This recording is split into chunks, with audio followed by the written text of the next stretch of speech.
This is Frankly Speaking with Muyiwa Afolabi. Information, education, reformation and transformation. Get ready. Renew your mind. Reset your mindset with insights, ideas, and strategies for everyday performance and success in your career and your business. Yes, it's possible. Yes, you can do it. Of course, you can achieve it. It's all in your mind. Ladies and gentlemen, brace yourselves and please receive Muyiwa Afolabi, your practical career success coach. Enjoy.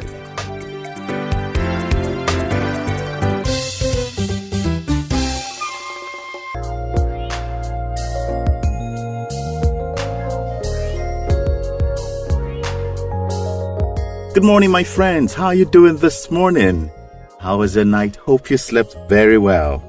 This morning, I want to share something on being organized. Being organized. So this one I have titled Disorganized. Disorganized.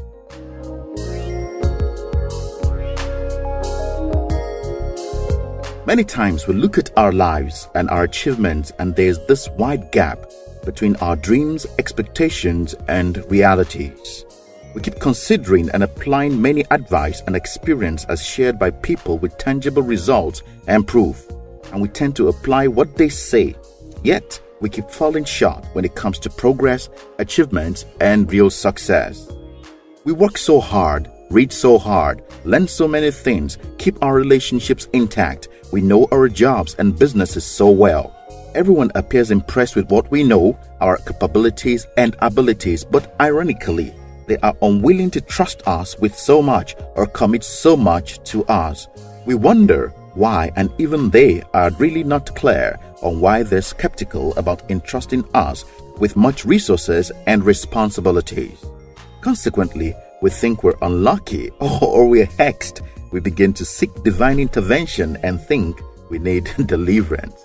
Everyone knows and can testify to the fact that we're really good and hardworking, but many can't see through the real reason for our lack of great opportunities and privileges. Can you consider this morning perhaps the reason you're not doing so much is because you're disorganized? You're disorganized. Many this morning may think being disorganized is not such a big deal. They assume it shouldn't be powerful enough to frustrate destinies and possibilities. But I tell you, my friends, being disorganized can mess up the whole of your life and vision. A very key element in effective management is organization. Organization. In fact, it's so important companies are referred to as organizations. Without organization, nothing works, even if qualified and capable hands are involved. Without organization, there can't be results, even if the ability to deliver excellent results are in place. Without organization, there can't be progress, there can't be accomplishment. Rather, you'll find chaos, crisis, waste, and frustration. A disorganized home, team, company, or nation will always fail no matter their potential. Even the whole creation is set by the Almighty in an organized method. Everything is set in orders, sequences, systems, and procedures. Organization is the formula for solutions. Without organization, solutions can be birthed no matter how plenteous or handy people are. If solutions are not coordinated in an appropriate fashion, it will not solve the problem. In fact, it can escalate the situation. Many of us today are not achieving anything because we are disorganized. If companies think it's important to organize, if governments think it's important to organize, if the Almighty created and applied organization in creation, how then can you think you will succeed in life if you don't apply the concept of being organized? You're talented, yes, you're gifted, you're brilliant, you're intelligent, you're educated, you're hardworking, yes, but you will continue to fall short in life if you can't organize your life. Dear friend, is your life organized? Are your days organized? Do you live and work in a coordinated fashion or based on emotions and gut feel? Do you have a coordinated process of living your life, or you just wake up every day having things to do without organizing them? I must confess I was a victim of same till very lately. I plan all right, but I'm quite spontaneous, so I used to take organization for granted, then subsequently fail to accomplish desired goals at the right time. To make clear my advocacy this morning, think with me. Let's consider this scenario. It's Monday morning. Mrs. A senior manager in a well-structured and disciplined organization, has a presentation to make to her directors at 8 a.m. She's been working on the document for weeks and she's done a very good job, eager to make the presentation as she's sure it will impress her superiors. She wakes up very early that morning, 4:30 a.m. She's awake, getting ready for work. Suddenly, after taking her bath, she looks at her bathroom and it's a bit dirty. She suddenly feels this compelling urge to clean it and in fact, clean it right away. She concludes she was up a bit too early, so she has enough time to quickly do it, instead of just going ahead and heading to work. She decided to wash the bathroom immediately.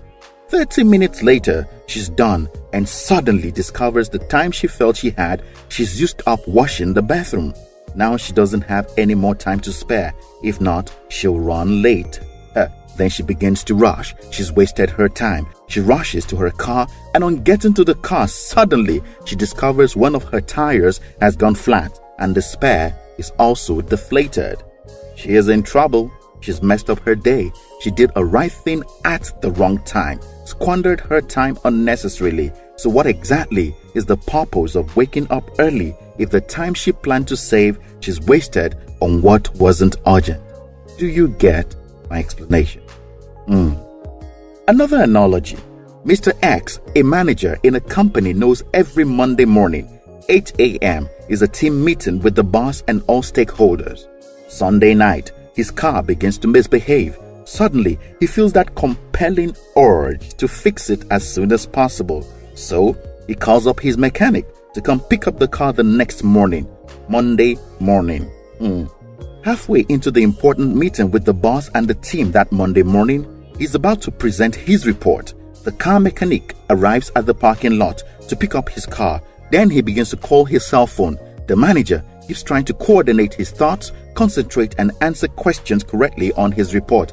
Yet the mechanic keeps calling his phone and sending text messages that he's around and would leave if this manager doesn't respond immediately. The phone may be in silent mode, but this manager can see the caller ID and the text messages. He's confused, distracted, and can't present his report excellently. He messes up, not because he's not a good or brilliant manager. It's simply because he's doing the right thing at the wrong time. Another example. Mrs. B, a mother of 4 getting ready for church on Sunday morning, woke up early enough, bathed and dressed up the children for church.